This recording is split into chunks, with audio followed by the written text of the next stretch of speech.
All right, so the NFL draft is over, but the money conversation is just getting started because these picks didn't just change the depth charts, they changed fantasy value, betting lines, parlay slips, win totals, player props, and the way we should be looking at these teams before the season even kicks off, right? Some teams drafted for headlines, and some teams may have quietly changed the market before Vegas fully adjusts. So today, we're starting in the AFC East, breaking down the draft grades, who helped themselves, who got questions to answer, and most importantly, where the money at. Plus, we got the cash giveaway wheel spinning coming back this week because last week winner didn't claim their money. So we got to run it back for the community, for those who are tuned in. And also starting this week, man, I want y'all to start sending in questions. Fantasy questions, betting questions, team questions, draft questions, or if you got some questions for your boy just in general. And I'm going to answer some of them on the show. Because over here, we don't just talk football, we talk money. This is Football is Money, baby. You dig? And today's episode is AFC East draft grades. Did anybody close the gap? All right, fantasy fallout, betting angles, and where the money at. Hit me, baby, one more time.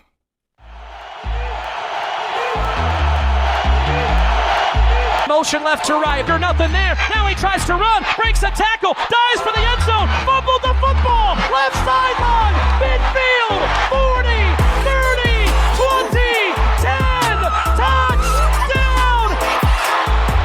Yeah, here we go. Like take. Rolls back of the end zone. There's CD Lamb. Unbelievable.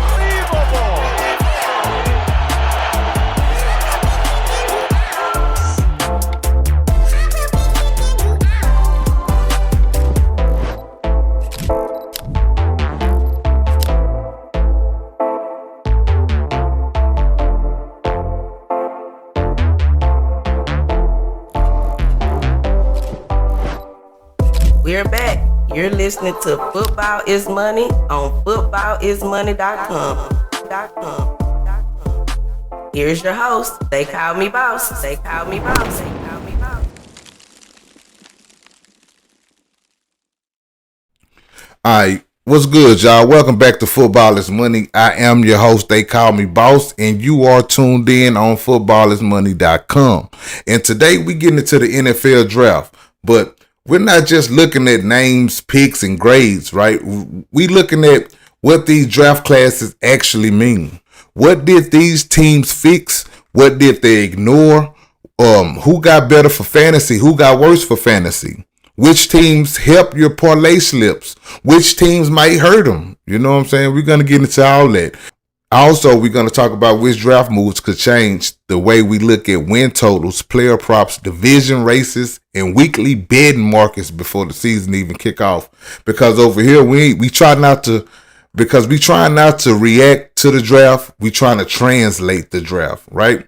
We take the football move and connect it to the money move, all right? And that's the whole point of everything that we do. But before we get into all that, man, I got to take a quick moment to shout out everybody that's been tapped into the Football is Money community, everybody that's subscribed, everybody that's been engaging, everybody that's been watching, sharing and rocking with the movement, right? Now, a couple of quick things before we get into the draft grade. First, we still spinning the wheel this week. We got to give away the money, Last week winner did not claim their prize. Diamond RG3556 did not claim their prize. So we got to run it back. All right. The money goes right back into the wheel. So somebody's getting this paper. It's burning a hole in my pocket. Right. So if you've been tapped in, engaging, answering questions, dropping takes, supporting Football is Money, make sure you stay locked in. Because, this show ain't about me just talking football. This is about building a real football community where everybody can be a part of the conversation. So with all that being said, let's get into it. We're going division by division with this draft series. And today we start on the east side of the AFC side. All right. And we're going to connect every move back to what matters. Fantasy, betting, team identity, and where the money at. This breakdown is going to look a little different from the quarterback projection shows, right? When we rank quarterbacks, we were mainly looking through a fantasy and a player prop lens, right? We were talking about individual ceiling, passing upside, rushing upside, weekly volume, and who can help you win fantasy matchups or cash certain player prop tickets. But this right here is different. This is team projection. This is division projection. This is about who helped themselves in the draft.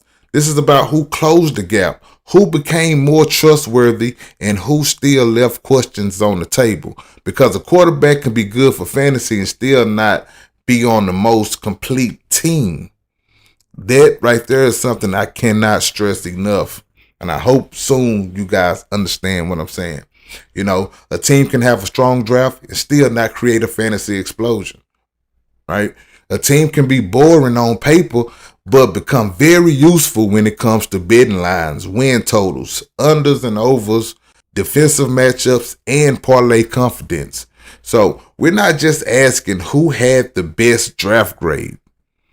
We asking who got closer to winning this division, who became more reliable, who helped their fantasy pieces, who becomes easier to trust on the betting slip, and who still had holes that Vegas or the public might misread.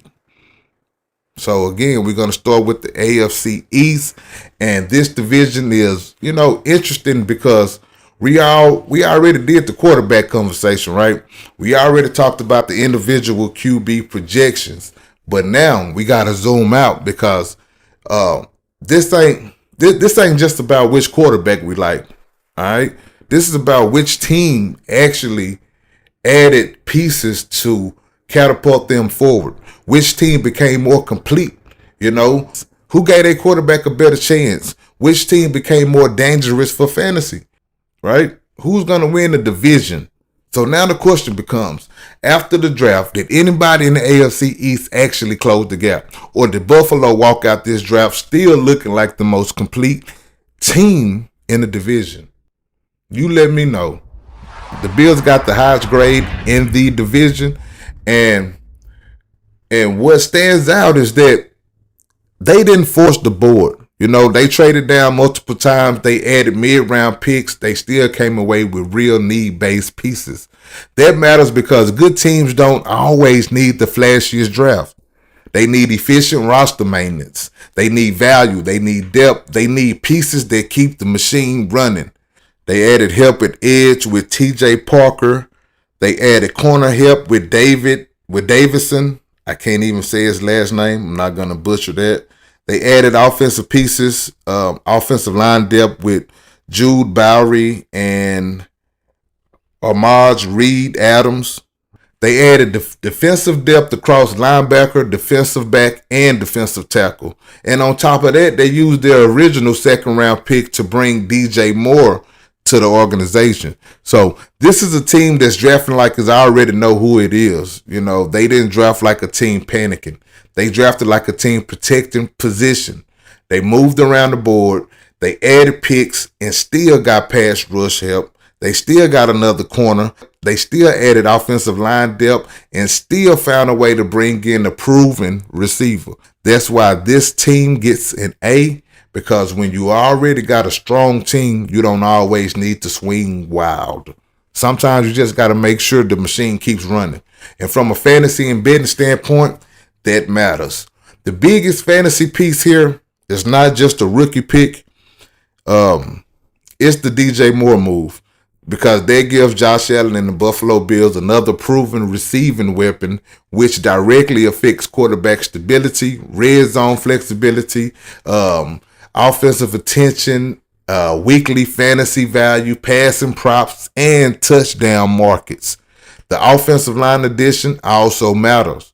They may not be the headline picks, but line stability helps everything. You get cleaner pockets. You get better rushing efficiency for James Cook owners. You got fewer broken drives. You got more red zone trips. And when drives become cleaner, fantasy production becomes easier to trust. Buffalo drafts helps keep them trustworthy. Bottom line, this is the kind of draft that supports division futures, win totals, spread confidence, quarterback passing props, team total overs, touchdown props, and late season trust. So the pass rush and the corner additions also help the defense stay dangerous, which matters when you're looking at turnover, sack, and closing out these games. So when we talk about the AFC East, Buffalo still looks like the team that everybody else is chasing. All right, the next grade, we got the New York Jets. We're going to give them a B plus. Now, they get a B plus, and it's because this draft has upside all over it. They had 3 first-round picks and used them to attack high-impact positions, right? They added David Bailey off the edge. They added Kenyon Sadiq at tight end. They added Omar Cooper Jr. at receiver. They added D'Angelo Pons in the secondary. Darrell Jackson Jr. on the D-line. They added Cade Klubnik as young quarterback depth. And that tells me that the Jets wasn't drafting for just one problem. They was trying to raise the ceiling of the whole team. They added speed. They added size. They added pressure, right? They added mismatch ability. So, and they tried to build explosiveness and defensive identity at the same time. And that matters because if you chasing Buffalo, if you chasing the Patriots and teams like that, you can't just be okay. You need difference makers. You need players who can change matchups. You need players who can stretch defenses, pressure quarterbacks, and make weekly game plans more uncomfortable. From a fantasy standpoint, Kenyon Sadiq and Omar Cooper Jr., they the names you want to circle, all right?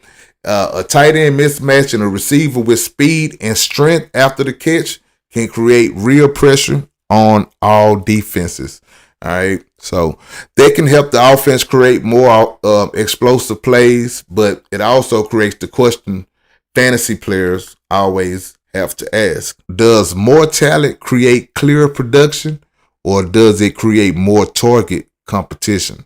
All right. And that's where we have to slow down because the Jets gave themselves more fantasy upside, but fantasy upside and fantasy trust are not the same thing. A rookie tight end can look dangerous.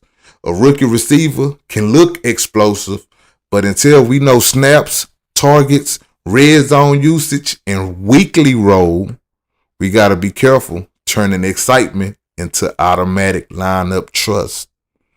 And that's the same question for betting, right? The Jets got better. They added edge pressure. They added corner help. They added size in the middle of the field. They added offensive weapons. That can make them more competitive week in and week out.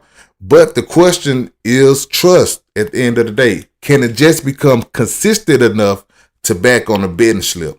Can they turn talent into weekly reliability? Can they become more than just the team that looks dangerous on paper, right?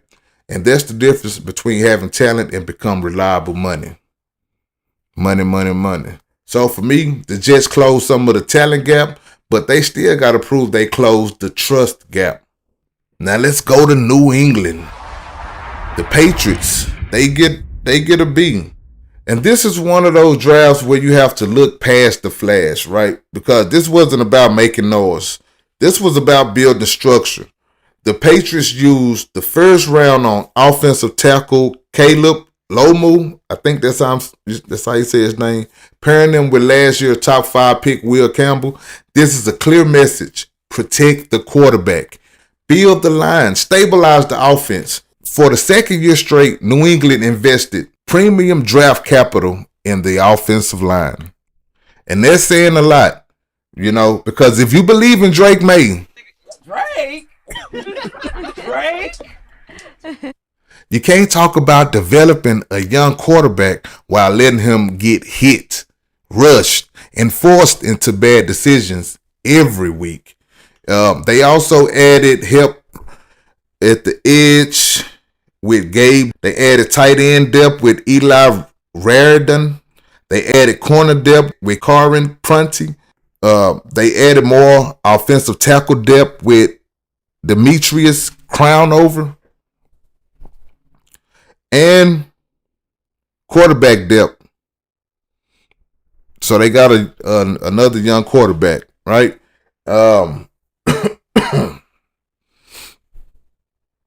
They added a late running back with Jam Miller.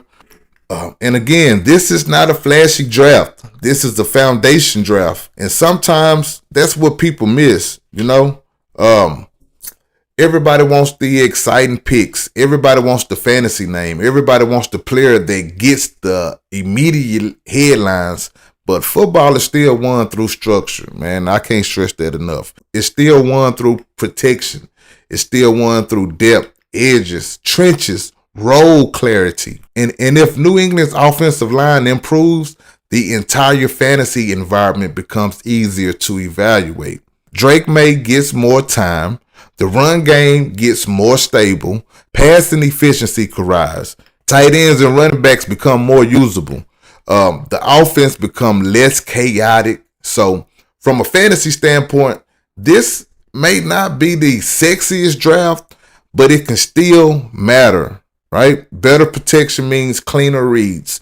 Cleaner reads mean better drives. Better drives mean more fantasy opportunities. And from a betting standpoint, this is where New England could become more useful than people think.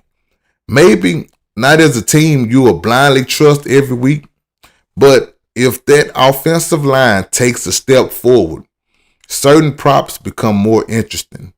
Passing efficiency, sack numbers, team totals, maybe even some spread spots where they can control the game better. So no, this draft might not scream fantasy fireworks, but it does say New England is trying to build the floor.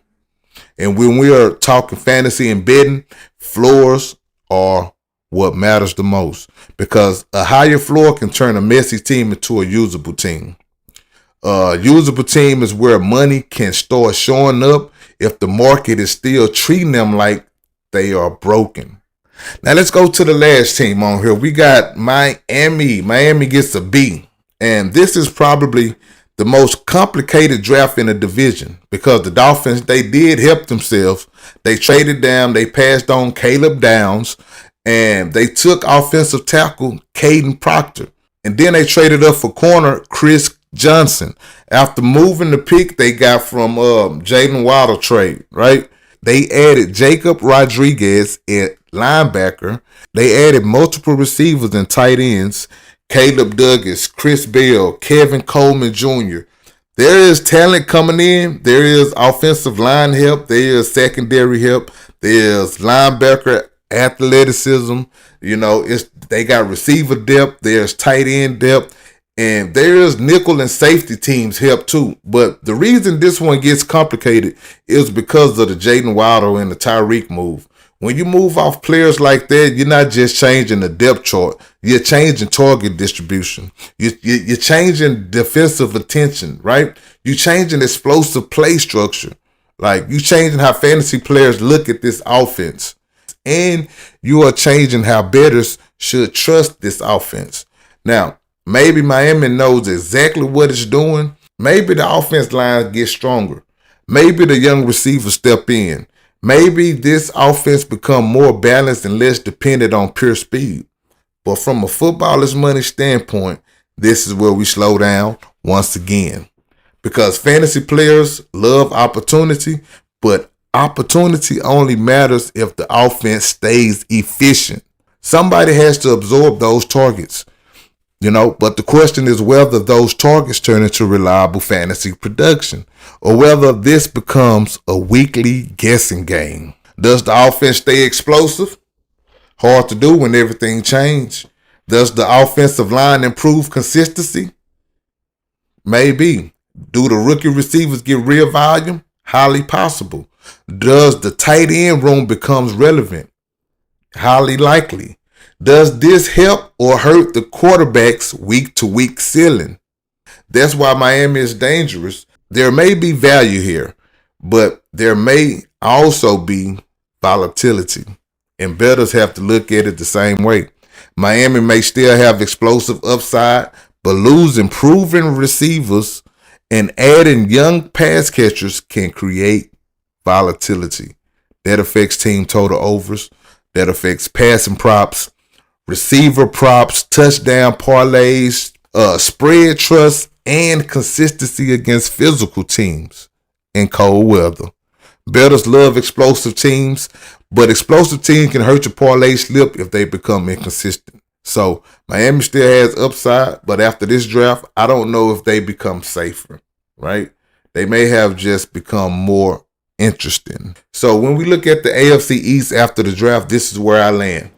Buffalo had the best draft grade in the division. They still look like the standard.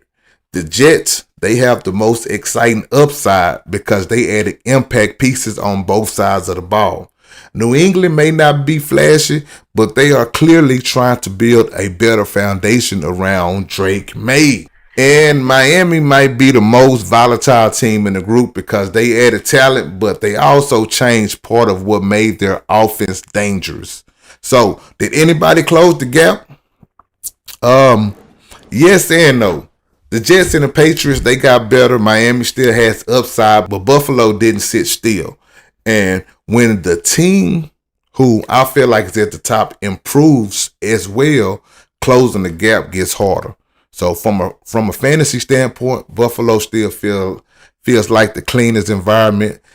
New England is the upside play. New York is the development play. And Miami is volatility. So, and from a betting standpoint, Buffalo is still the most trustworthy. New England becomes more dangerous. The Jets become more useful in certain spots. And Miami might be the team where you have to pick your moments very carefully. All right. And that's the AFC after the draft. Not just the grades, not just the names, but what it means for fantasy value, what it means for betting, division pressure, and where the money might be. All right. So now that we broke down all four teams, let's put the AFC East in real footballers' money terms, because this is where we separate the grade from the actual value. A team can have a good draft grade and still be hard to trust. All right. And let me explain that. A team may have exciting rookies and still be messy for fantasy. A team can look dangerous on paper and still be risky on a betting slip. Now, we're not just asking who drafted well, we're asking who became more reliable, who became more dangerous, or who became more confusing, and who actually moved closer to the money. From a trust standpoint, Buffalo number one. They had the best draft grade in the whole division. They added value without panicking. They still look like the cleanest team to trust when we start talking division outlook, weekly betting confidence, fantasy stability, and parlay slips. Number two, I'm going New England. And I know some people may look at that, may look at the Jets and say they may have more talent, more upside, maybe more excitement. And I get it. But trust is different from upside. Again, New England draft told me that they're trying to build structure, offensive line, protection, edge help, depth, all of that, foundation, right? That might not be flashy, but it can make a team more stable.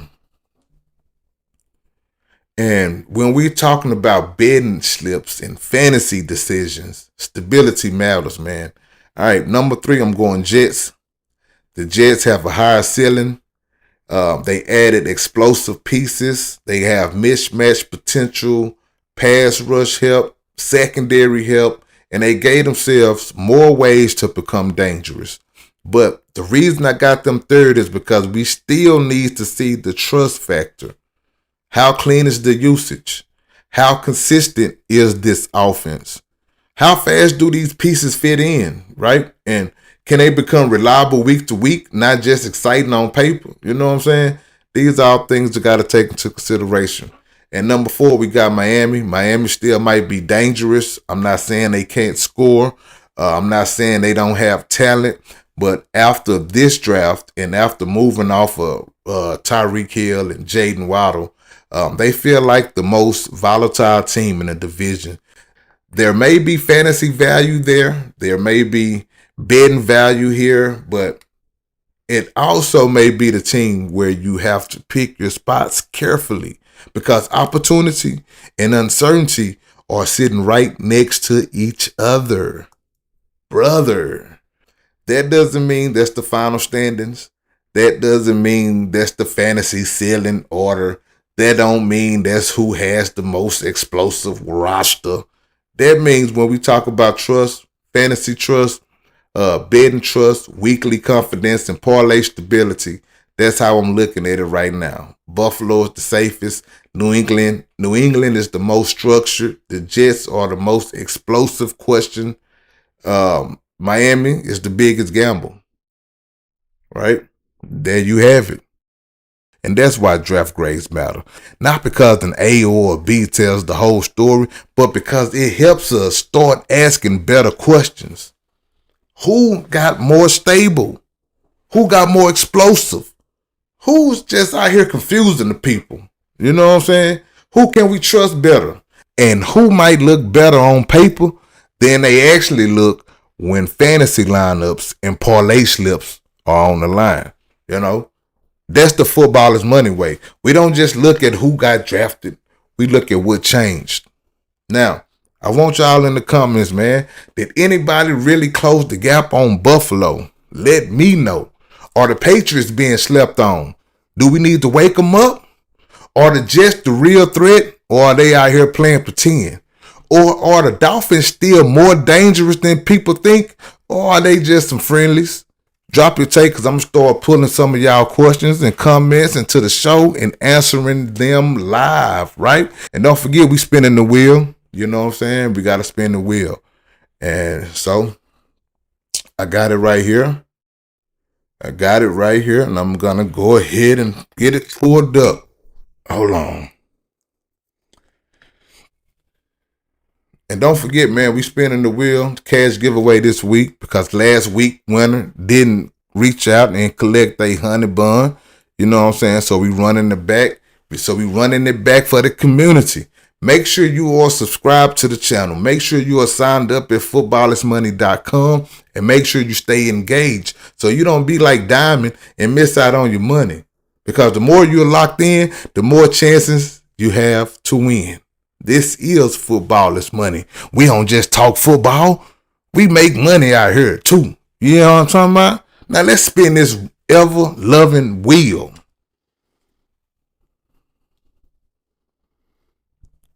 Put me to the side and put the wheel over there.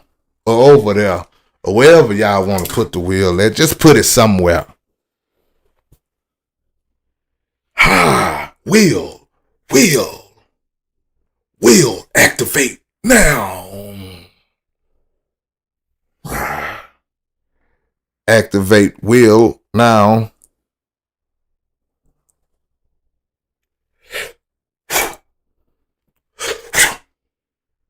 Bring the wheel up. Bring the wheel up.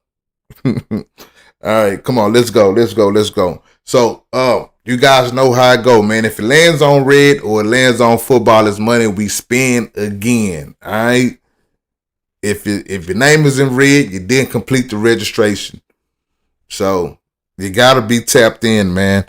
This is for the people who are engaged with the show, not just the drifters. All right. All right, man. So it's time to spin the wheel, because the winner from last week did not reach out and collect their money. Diamond RG 3556, something like that. They won, but they didn't reach out. So, they let you know they wasn't tapped in. Hopefully the person who win this week is tapped in. Hopefully it is you. And just like Diamond, you got 72 hours after this. You know, you have 72 hours. So what we're going to do, just so everybody can see, this is the same wheel from last month. No additions or revisions added to it. I'm going to just go around. I'm just going to spin around just so everybody can see the names that are on here. All right. This is not a spin. This is just me going around to show the names. All right. So now I'm going to stop. I'm going to stop on a name. I'm going to stop on Football is Money. All right. So that's just so it won't be any confusion, you know. All right. So now we're going to spin.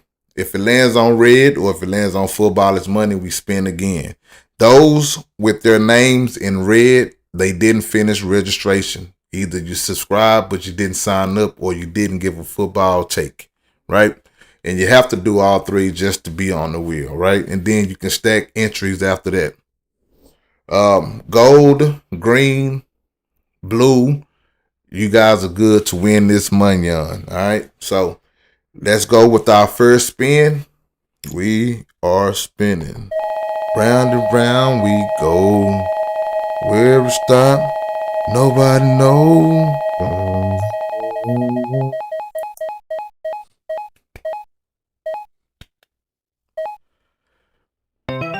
Jonah Falkulan. I hope I'm saying your name right, but congratulations, you are the winner. Reach out. You got 72 hours. You have 72 hours to collect your monies from me. All right? Hit me up, footballismoney.com. Just click on the chat bubble, man. We always respond. We always on. So, congratulations, Jonah. This is a gold entry, you know. So, that's a bonus entry. That's the bonus color. So, good job, man. That means you've been tapped in, you've been tuned in, you've been giving me your takes, and they've been good takes. So, congratulations, Jonah Falkulan. Let me know if I'm saying that name right. But, yeah, man, appreciate y'all for rocking with me. Go to the website, footballismoney.com. We have the Amazon deals on there. We got Bovada signups. We have everything that Football is Money is doing on the website. We have the whole hub there, right? So make sure you go check us out, man. Thank y'all for watching. Thank you for listening. Thank you for tuning in wherever you may be. I'm your host, TheyKallMeBoss. This is Football is Money. Peace up, east sideways. We out.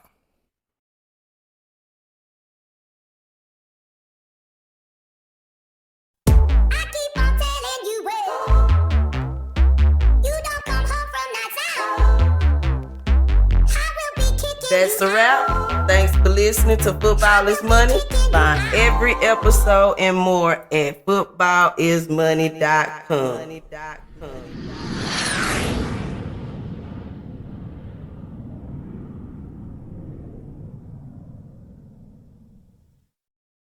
One thing I really want y'all to recognize is the atmosphere that we've built over here. Even when people disagree, it's still respectful. It's still positive. And that is intentional. Because whether we're talking about players, teams, organization, fantasy mistakes, bad bets, missed parlays, or draft opinions, you know, I never want this platform to be built on negativity. We can disagree. We can debate. We can challenge each other, but we still do it the right way, you know, and I really believe that saying is true. You get what you give.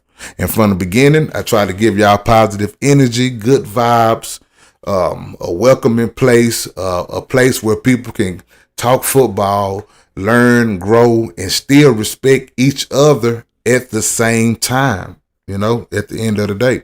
And y'all came in and y'all respected what we building, man. So I appreciate every single one of y'all, you know, whether it's 10 people or 10,000, the number don't matter as much as the energy. And the energy over here has been real.